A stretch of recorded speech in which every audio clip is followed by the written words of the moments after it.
Here are a few tips to surviving your first year at uni. So the first piece of advice is try and get your work done on time, which is really a necessity because if you're going to extend the deadline for some kind of reason, it's got to be a good reason, then you're just capped at 40%. So just start your work on the day and get it done, then you've got some free time to just do what you want. Also, try not to mix your drinks. Now, I know that's going to happen because every student's going to mix the drinks at some point, but there is a limit. I mean, I don't think you should really go drinking bottles of wine and then vodka and shots and sambuca, all these kinds of mixes are really not good and you're really going to feel shit the next day. Can't really say I've experienced too bad a drinking session, but I have had bad hangovers, so try and drink water in between every drink you have. I mean, that's hard to stick to, especially if you're going out and you're just in clubs and you're just sipping water between every drink. People are going to think you're a weirdo, so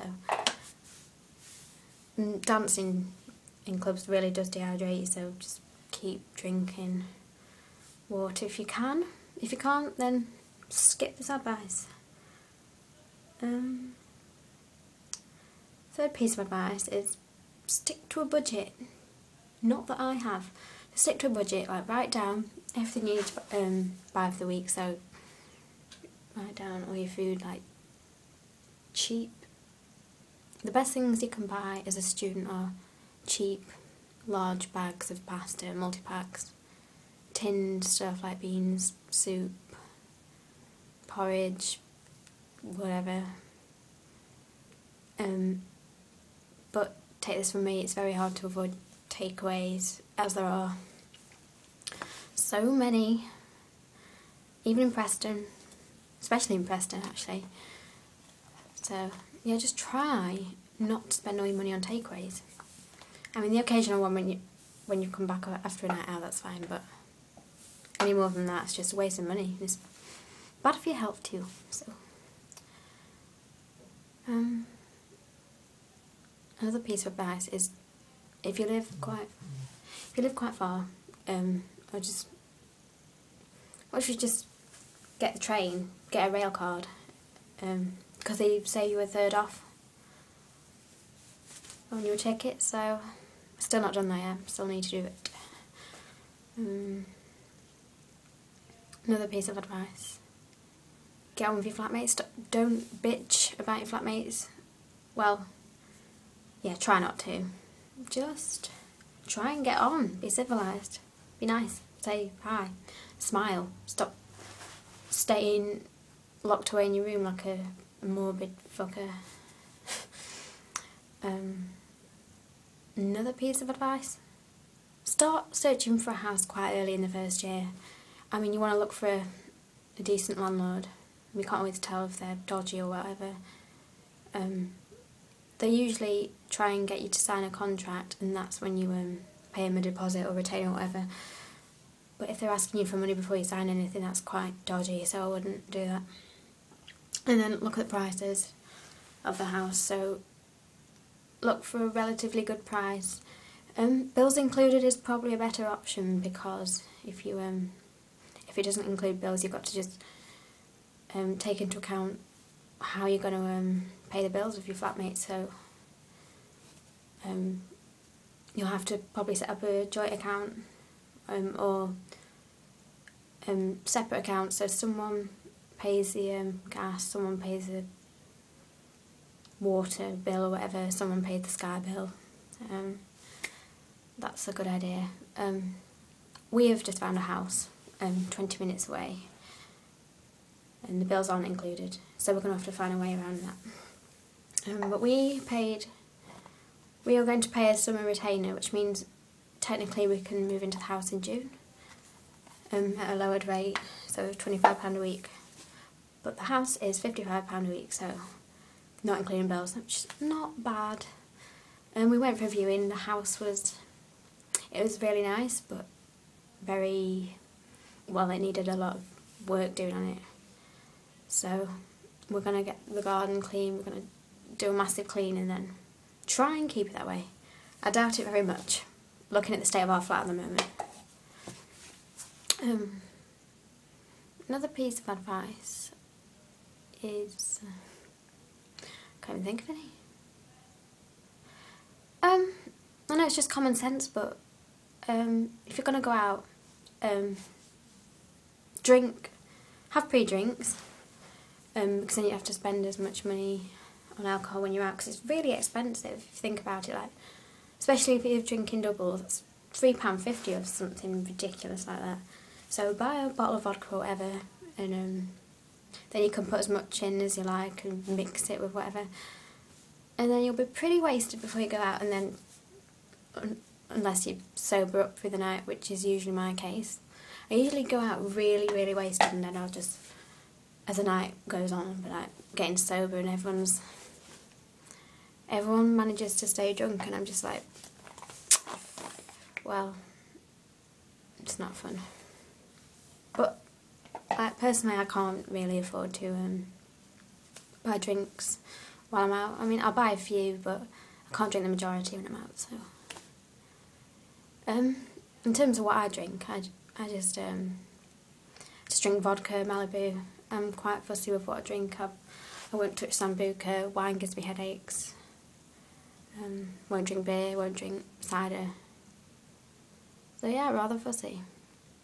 Another piece of advice: never accept drinks from strangers, ever. If they're going to buy you a drink, let them give you the money, and then just buy your own drink, because then there's little risk of it getting spiked. Not that I've ever had my drink spiked, but it wouldn't be pretty. Another piece of advice to you girls out there is, if you're going out with friends or guys and they're really nice, get them to buy drinks. Saves you money, if they're willing to. But don't use them for that, so.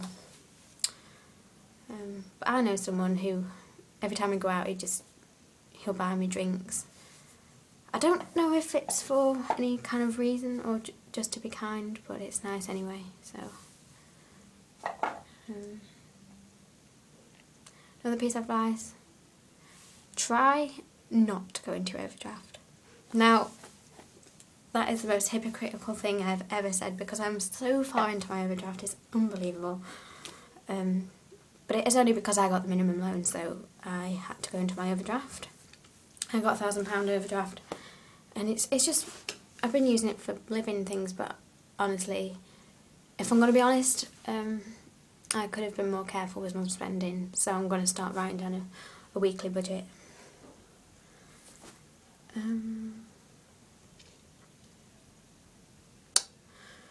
It's very hard to think of things. I know that there are stuff I can talk about.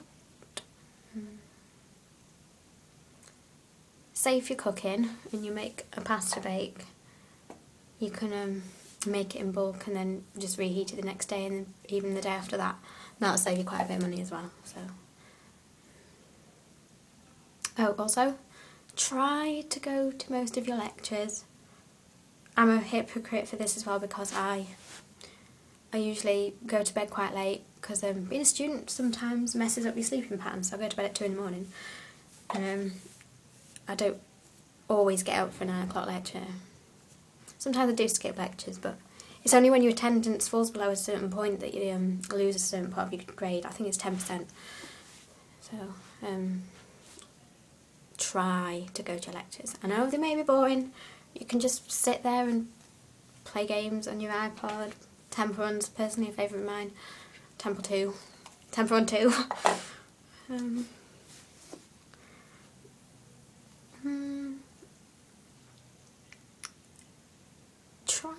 Well,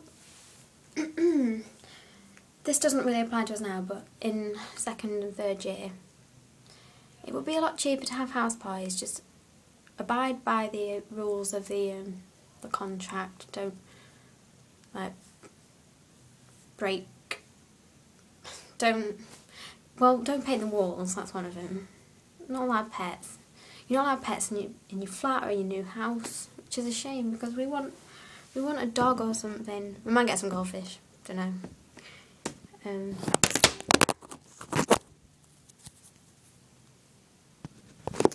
Okay, the camera just fell and I feel stupid, so try and ignore that ever happened. It never happened.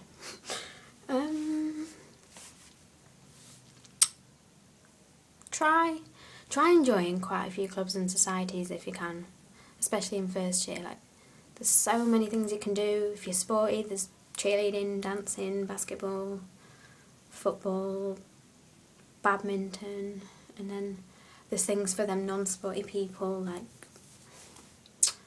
I can't even think of any of them.